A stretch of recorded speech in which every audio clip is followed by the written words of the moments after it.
সারা বিশ্বে প্রত্যেক জাতির মৃতদেহ সৎকারের নিয়ম ভিন্ন। বিভিন্ন জাতির নিজস্ব কিছু রীতি থাকে যা তারা মেনে চলে। কিছু নিয়ম বিজ্ঞানসম্মত, আবার কিছু নিয়ম একেবারেই অদ্ভুত। রীতি অনুযায়ী সৎকারের জন্য কেউ মৃতদেহটি পুড়িয়ে, কেউ বা মাটিতে কবর দিয়ে, কেউ বা সযত্নে সেটিকে কফিনজাত করেন। কিন্তু এসবের বাহিরেও এমন অনেক রীতি রয়েছে যা আপনার স্বাভাবিক ভাবনা চিন্তার বাহিরে। পৃথিবী জুড়ে চলা মৃত্যুর অনুষ্ঠানগুলো ভীষণ আশ্চর্যজনক এবং ভয়ঙ্কর। চলুন তবে জেনে নেওয়া যাক কিভাবে সেগুলো পালিত হয় এবং কারা করেন। Number 1, mummification.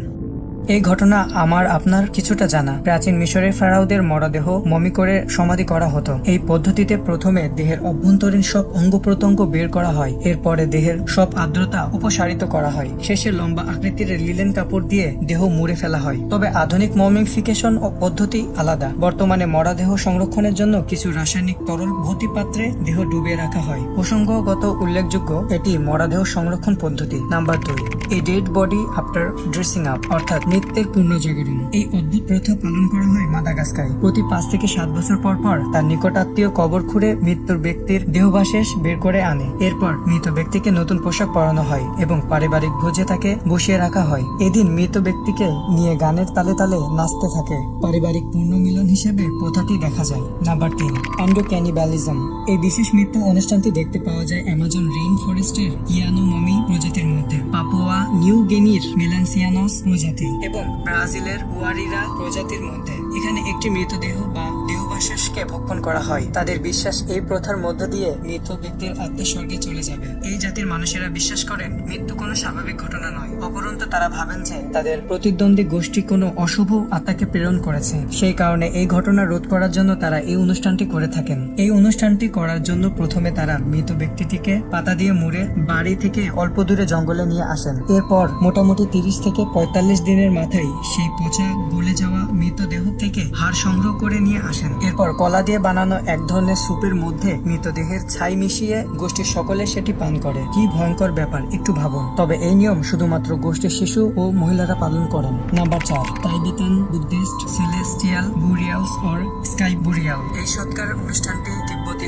ঐতিহ্যের প্রতীক। এই অনুষ্ঠানে মৃতদেহকে ছোট ছোট টুকরো করে কেটে পাহাড়ের মাথায় রেখে আসা হয় এবং পাখিদের দেহাংশ ভক্ষণ করতে দেওয়া হয়। অনেক সময় অক্ষত মৃতদেহ রেখে দেওয়া হয় এই পাখিদের খাদ্যের জন্য। বৌদ্ধ ধর্ম অনুসারে মৃতদেহকে খালি জাহাজ মনে করা হয়, যা সংরক্ষণের কোনো দরকার নেই। মূলত তিব্বতের কঠিন জলবায়ু ও পাথরের ভরা জমিতে কবর দেওয়া এক পক্ষে অসম্ভব। নাম্বার 5, সতী।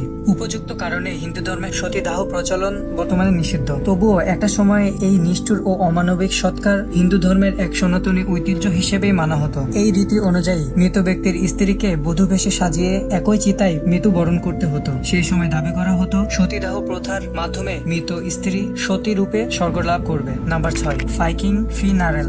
এটি একটি অন্যতম নৃশংস অন্ত্যেষ্টিক্রিয়া। এই রীতি অনুযায়ী মৃতদেহকে একটি অস্থায়ী কবরে 10 দিনের জন্য রাখা হতো এবং তার জন্য নতুন জামা কাপড়ও তৈরি করা হতো। অন্যদিকে একজন কৃতদাসীকেও বাছা হতো যে ওই মৃত ব্যক্তিটির পরবর্তী জীবনের সঙ্গী হবে। এরপর সেই মেয়েটি ওই গ্রামের সকলের সাথে যৌন সম্পর্ক স্থাপন করত, যেটা মনে করা হতো মৃত ব্যক্তির প্রতি প্রেম নিবেদন। এরপর তার গলায় ফাঁস দিয়ে এবং সর্বশেষ ছুরি মেরে ফেলা হতো। এরপর একটি কাঠের জাহাজে মৃত ব্যক্তির সাথে তাকেও রেখে দিয়ে অগ্নিসংযোগ করা হতো। Number 7, ritual finger amputation. Papua New গিনির দানি জনগোষ্ঠীর মধ্যে এই নিয়মটি প্রচলিত। এই নিয়মটি অনুযায়ী বাড়ির কোনো প্রিয় ব্যক্তি মারা গেলে তার সঙ্গে মহিলা ও শিশুরা তাদের আঙ্গুলের কিছু অংশ কেটে ফেলতো। এরপর কাদা ও ছাই দিয়ে মুছে মেখে মৃত ব্যক্তির জন্য শোক প্রকাশ করত, যদিও এই নিয়মটি এখন নিষিদ্ধ। Number 8, totem poles. স্থানীয় সভ্যতার কিছু গল্প তুলে ধরার জন্য টোটেম পোল তৈরি করা হতো। হায়দা উপজাতির মধ্যে এই রীতি দেখতে পাওয়া যায়। এই রীতি অনুযায়ী মৃত ব্যক্তির শরীরকে পেটানো হয় যতক্ষণ না এটি একটি ছোট বাক্সে কেটে যায়। এরপর এই বাক্সটি একটি টোপেল পোলসের উপর রেখে মৃত ব্যক্তির বাড়ির সামনে রেখে আসা হয়। Number 9, buried in fantasy coffin. এই রীতি অনুযায়ী মৃতদেহকে এমন একটি কফিনে রাখা হয় যেটি তার জীবনকে অথবা পেশাকে উপস্থাপন করে। উদাহরণস্বরূপ কোনো বিমান চালককে বিমানরূপী কফিনে, কোনো জেলেকে মাছরূপী কফিনে, আবার কোনো ধনী ব্যবসায়ীকে একটি দামি গাড়ি রূপে কফিনে রাখা হয়। Number 10, blind folded funeral. এই মৃতদেহ সৎকারের রীতি অনুযায়ী মৃতদেহের চোখ বেঁধে তাকে বাড়ির মুখ দরজার সামনে রেখে দেওয়া হয়। এটি দেখা যায় উত্তর পশ্চিম ফিলিপিনেসে। এছাড়াও সারা পৃথিবী জুড়ে আরো নানান ধরনের অদ্ভুত এবং ভয়ঙ্কর সৎকার অনুষ্ঠান